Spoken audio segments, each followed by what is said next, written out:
ترقی اور کاروبار کے لحاظ سے دبئی کو دنیا کی ایک ابھرتی ہوئی معیشت سمجھا جاتا ہے۔ دنیا بھر سے عمرا دبئی میں شاپنگ کرنے آتے ہیں کیونکہ وہاں ان کی دلچسپی کا سارا سامان موجود ہے۔ 1980 تک دبئی ایک غیر آباد صحرا تھا جہاں دور دور تک خشک جھاڑیوں کے سوا کچھ دکھائی نہ دیتا تھا، مگر آج دبئی مشرق و مغرب کے سنگم کی حیثیت اختیار کر چکا ہے۔ وہاں بے شمار شاپنگ سینٹرز، تفریح گاہیں، مساج پارلر، ایئرپورٹ، صحت و تعلیم کی معیاری سہولیات اور بہت وسیع پیمانے پر کاروبار کے مواقع موجود ہیں۔ دبئی کی ساری ترقی کے پیچھے صرف ایک طنزیہ کہا دکھائی دیتا ہے۔ کیمبرج یونیورسٹی میں شیخ محمد بن راشد ال مختوم پر پڑھنے والے اس کہے نے دبئی اور وہاں کے باشندوں کی تقدیر بدلنے میں بہت اہم کردار ادا کیا۔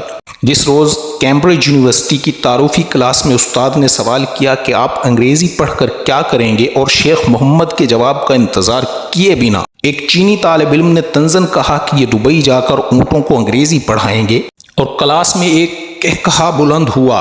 شیخ محمد نے اسی روز خود سے عہد کیا کہ وہ دنیا کی عربوں کو محض بدو سمجھنے کی سوچ کو بدل کر رہیں گے۔ ان کے عزم، غیرت اور ویژن نے واقعی ایسا کر دکھایا۔ آج ساری دنیا دبئی کی ترقی کو رشک کی نگاہ سے دیکھتی ہے اور دنیا بھر کے سرمایہ دار دبئی میں کاروبار کے مواقع کو اپنی خوشحالی کی ضمانت سمجھتے ہیں۔ اس کے برعکس وطن عزیز کے عوام 70 برس گزر جانے کے باوجود طنزیہ کہوں کی گونج سننے پر مجبور ہیں۔